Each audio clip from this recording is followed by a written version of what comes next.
Hey everybody, so I got this cool little lock in the mail today. It's a U.S. government padlock from, it says April of '94, and then I did look up the date code, and it in fact is from April of '94, so that makes this 5200 the super smooth.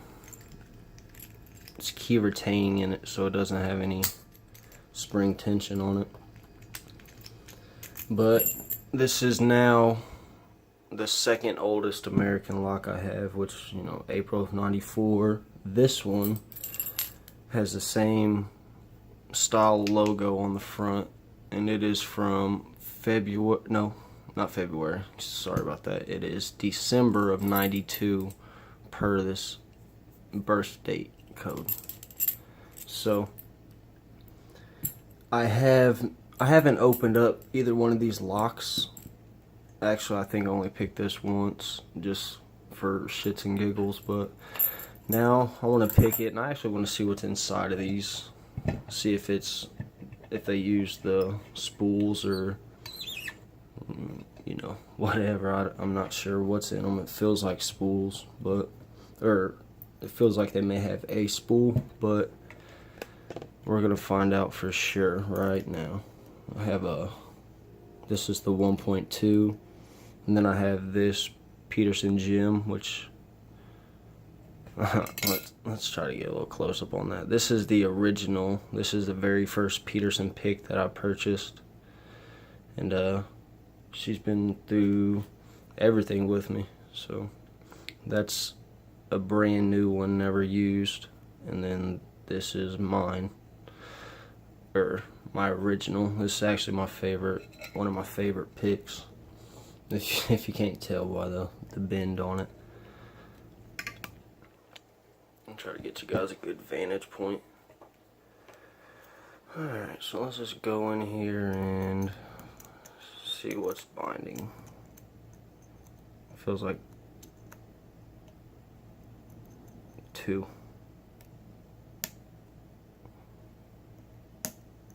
Got a couple clicks out of 2, a couple clicks out of 4, got a click out of 5. I don't think that was enough. Another click. Something right there. Another click out of 4. Couple clicks out of 5. Whoa.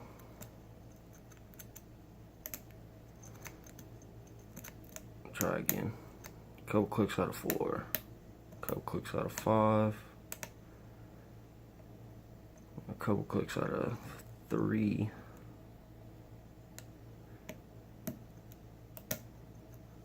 That was 2. Alright, so touch 5 again, and then we got a false set, so there's definitely got to be some kind of spool in there. And we're getting counter rotation on 1. Alright, so I didn't like that. It dropped something. Dropped 5, and we're open. Alright, so she did put up quite a little fight, but since I want to see what's inside both of them, let's go ahead and get this one in the vise and try to get it open.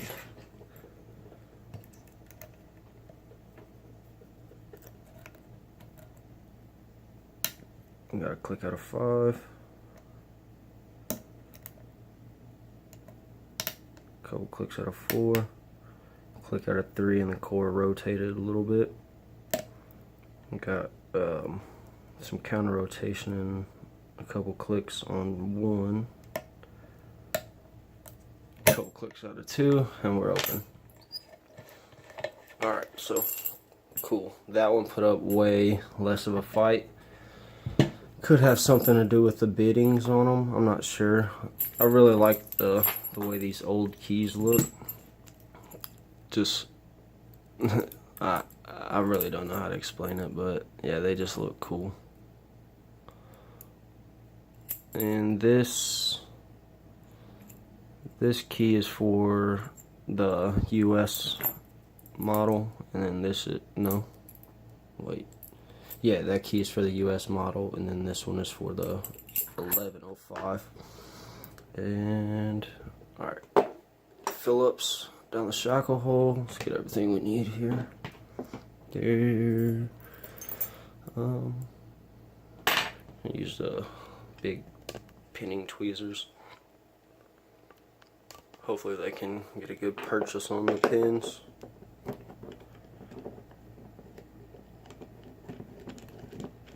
Alright, I imagine that one's good.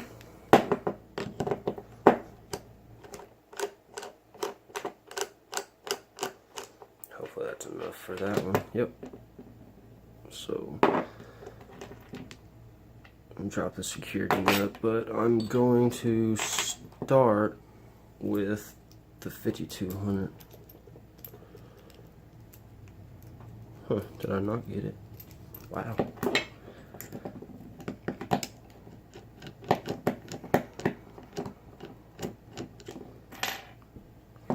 I say I went a little overboard there because I know it was just hanging on by a thread.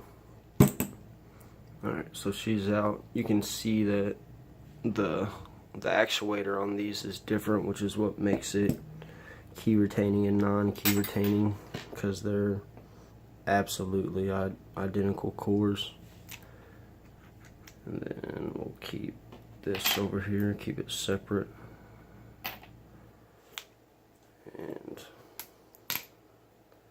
so we'll get that one done second, but we'll go ahead and take this clip off. So there's one. And the way that I take these off, let me try to zoom in a little bit. The way that I take these clips off, since they are like that, I like to rotate it around. Well, it's gonna lock up the core, but rotate it around so that one edge locks into the bottom of the keyway, and then I just use the tweezers to push up on the second edge of it. Works pretty good for me, and I don't have one of those what look to be sharp as hell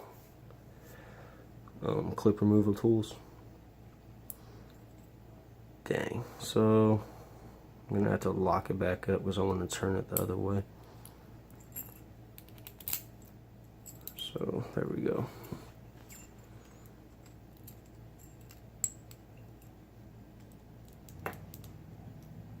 Alright, so first one was a success.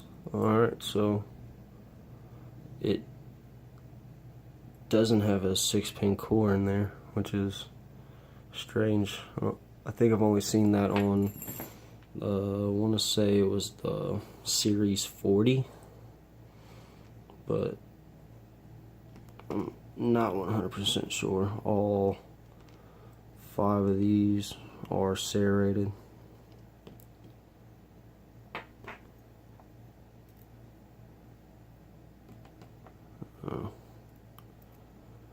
So she's a little sticky.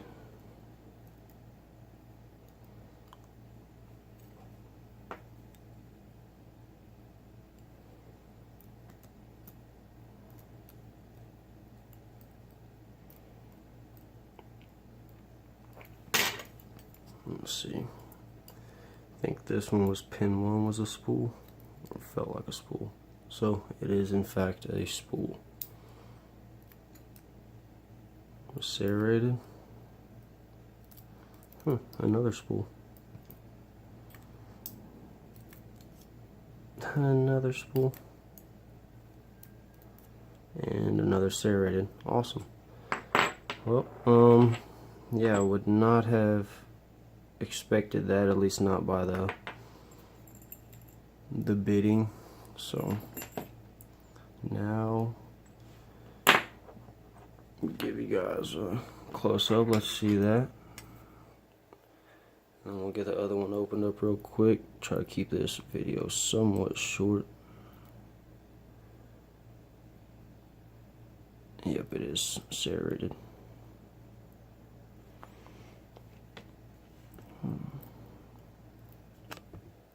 Sorry. Yep, it is serrated. The pins are just, the lighting on there isn't the best.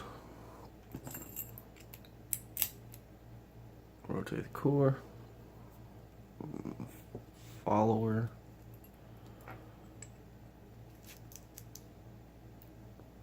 Alright, so I think it may have something to do with it being the US, the government lock, but this does not have, or that one doesn't have a 6-pin core, but this one does, and it's older.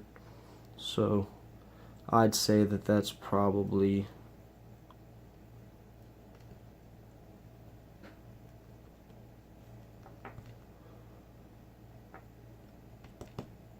the why that has a 6-pin core and the other one doesn't. Or I guess maybe it could be that because of the cams, or the actuator, but I don't think that is, because I have some key retaining models, and I'm almost positive that they have 6-pin cores. Spool, serrated.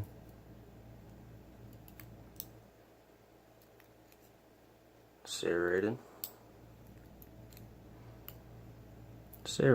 So we got 2 spools in this one, and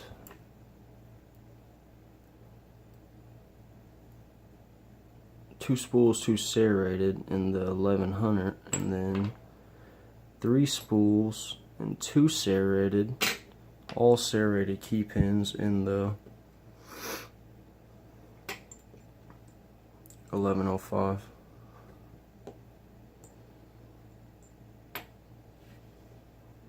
Try to get those picked up without making too big of a mess. Alright, so there we go. It's 2 old American locks, one from 92 and one from 94. And yeah, that's really all I got. I just wanted to open these things up and see what was inside of them. Alright guys, thanks for watching. If you guys have any questions or comments, just put them down there, and then I will see you guys on the next one.